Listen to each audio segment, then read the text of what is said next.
Explain ಮಾಡೋಣ. So what is input G S T? ಹಾಗಿದ್ರೆ input G S T ಅಂದ್ರೇನು? So ಇಲ್ಲೇನಿದೆ ಓದೋಣ. It is the tax which you pay when you purchase a goods or products.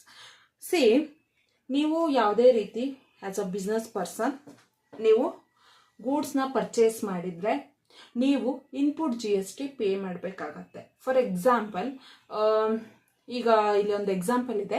If you purchase a goods 50,000, what will be the input G S T? 18% tax rate ಇದೆ. So ನಾವು ಅದನ್ನ solve ಮಾಡ್ತಾ ಹೋಗೋಣ.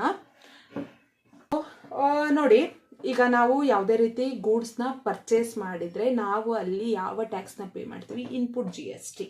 ಗೂಡ್ಸ್ನ purchase ಮಾಡಿದಾಗ that is input G S T. So ಈಗ ಒಂದು business person ಆಗಿ ನಾನೊಂದು ಗೂಡ್ಸ್ನ ಪರ್ಚೇಸ್ ಮಾಡಿದೆ ಅಂದರೆ ಆಬ್ವಿಯಸ್ಲಿ ಅದು ಗೂಡ್ಸು ಪರ್ಚೇಸ್ ಮಾಡಿದರೆ ನಾವು ಟ್ಯಾಕ್ಸ್ನ ಪೇ ಮಾಡಲೇಬೇಕು. ಟ್ಯಾಕ್ಸ್ ರೇಟ್ ಎಷ್ಟಿದೆ? 18% ಇದೆ. ಸೊ 50,000ಗೆ 18% ಅಂದರೆ ಅದು 9,000 ಆಗುತ್ತೆ. ಟೋಟಲ್ ನಮ್ಮ ಗೂಡ್ಸ್ ಪ್ರೈಸ್ ಏನಿದೆ 59,000. That is the input G S T.